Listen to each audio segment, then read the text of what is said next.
Exercise 7.2 हम start करने जा रहे हैं and before we start the exercise let's go through the theorem that we gonna use in this exercise. Okay, so the first theorem 7.2 says angles opposite to equal sides of an isosceles triangle are equal.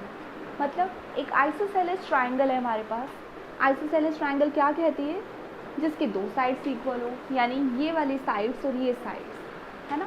ये हमें assume करना पड़ेगा कि किन दो sides के बारे में कहा जा रहा है जो इक्वल हो. तो अगर हम इन दो साइड्स के बारे में बात करें जो इक्वल है, angles opposite to equal sides, इन दो इक्वल साइड्स के ऑपोजिट जो एंगल्स है, कौन से एंगल्स होंगे? इसके ऑपोजिट एंगल ये वाला और इसके ऑपोजिट एंगल ये वाला. ये एंगल इक्वल होते हैं. इसका मतलब है किसी भी आइसोसेलेस ट्राइंगल में अगर दो साइड्स इक्वल है ना, तो उनके ऑपोजिट एंगल्स भी इक्वल होंगे. यानी आप कह सकते हैं कि angle 1 and angle 2 will be equal if ये वाली साइड यानी A B equals to A C. और इसका जो नेक्स्ट पार्ट है वो इसका जस्ट इन्वर्स है. इन्वर्स थ्योरम में ये कहा गया है the sides opposite to equal angles of a triangle are equal. यानी कि किसी ट्राइंगल में अगर दो एंगल्स इक्वल हो, जैसे कि एंगल 1 और 2 इक्वल गिवन है, तो इसके ऑपोजिट जो साइड्स होंगी ना वो भी इक्वल होगी. यानी कि अगर एंगल 1 और 2 इक्वल है तो इनके साइड्स इक्वल है. और ये थ्योरम कहती है अगर ए बी और ए सी इक्वल है तो 1 और 2 भी इक्वल होंगे. बस इन्हीं दो थ्योरम को ध्यान में रखते हुए हमें अपनी एक्सरसाइज कंप्लीट करनी है.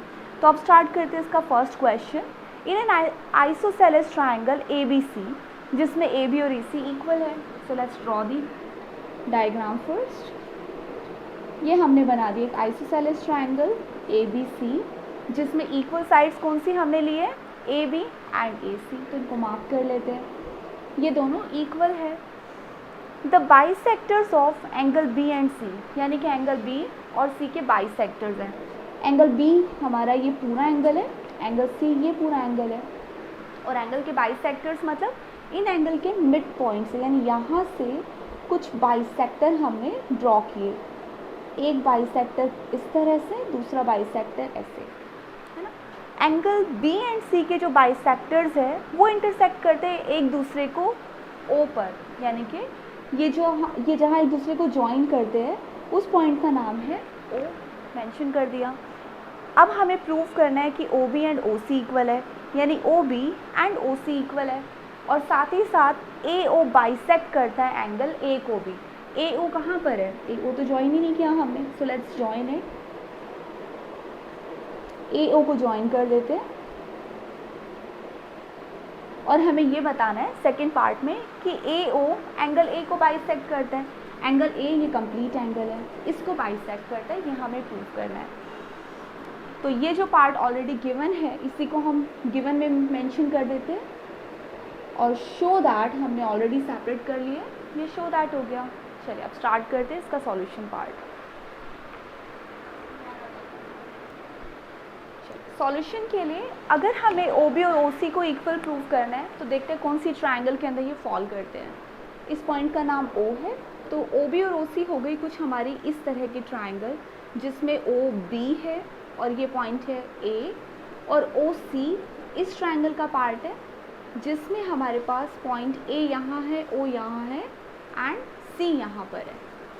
हमें ओ बी और ओ सी को इक्वल प्रूव करना है. मतलब हमें क्या प्रूव करना पड़ेगा? अगर हम कॉन्ग्रुएंट प्रूव कर देते हैं, हम ये प्रूव कर देते हैं कि पूरी ट्राइंगल इस पूरी ट्राइंगल के कॉन्ग्रुएंट है, तो फिर हम ये भी प्रूव कर सकते हैं कि by C P C T O B and O C equal होंगे. देखते हैं कॉन्ग्रुएंसी प्रूव करने के लिए क्या क्या चीज़ें हमारे पास है. जिन ट्राइंगल के बारे में हमें काम करना है, बात करनी है, उन ट्राइंगल को मेंशन किया. Triangle A O B and triangle A O C, इन दो ट्राइंगल्स में देखते हैं क्या क्या इक्वल है.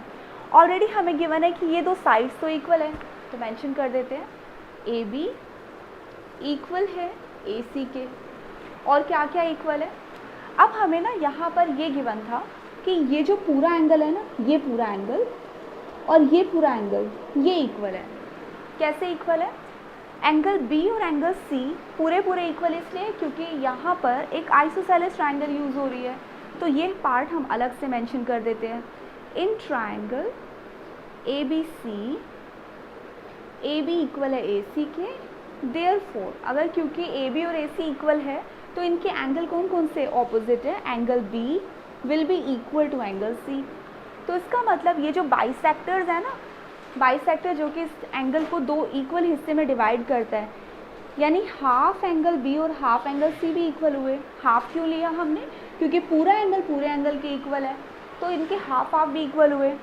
हाफ कौन से ट्रायंगल का पार्ट है, इस वाले ट्रायंगल का पार्ट है ना। और ऐसे इस वाले ट्रायंगल के अंदर भी हमारा हाफ एंगल यूज़ हो गया, तो इसका मतलब हाफ हाफ एंगल भी इक्वल हुए।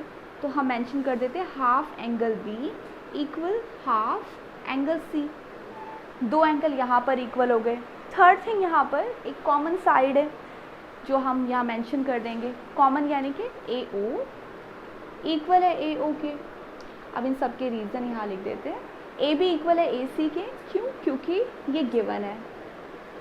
Second, half angle B half angle C दोनों क्यों इक्वल है, क्योंकि एंगल बी इक्वल है एंगल सी के बाय थ्योरम 7.2। और ए ओ इक्वल ए ओ क्यों है, क्योंकि ये कॉमन है, ये भी मेंशन कर दिया। अब कौन सी थ्योरम के थ्रू ये दोनों ट्रायंगल कॉन्ग्रुएंट हुए वो मेंशन कर देते हैं। Therefore by S A S, दो साइड और एक angle, S A S triangle A O B is congruent to triangle A O C. दोनों ट्रायंगल कॉन्ग्रुएंट प्रूव हो गई।